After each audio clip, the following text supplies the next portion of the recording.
L'empathie consiste à percevoir avec justesse le cadre de référence interne de son interlocuteur comme si on était cette personne.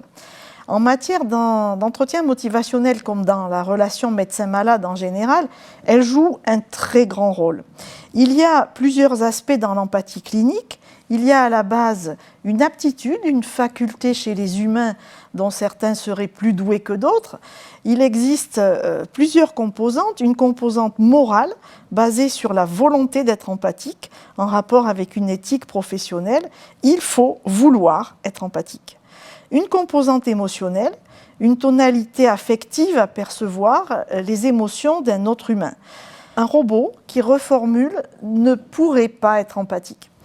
Une composante cognitive en rapport avec la compréhension de l'autre, une composante comportementale basée sur la communication verbale et non verbale.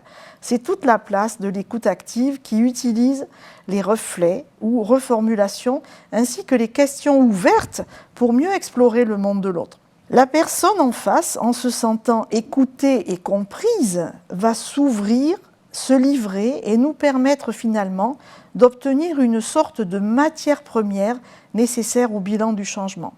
Comprendre sa problématique, son histoire, ses valeurs. L'empathie exclut tout jugement, mais il ne s'agit pas d'une approbation. On est dans un registre de partage dans lequel l'écoute est vraiment fondamentale. L'acceptation des personnes comme elles sont va faciliter le changement.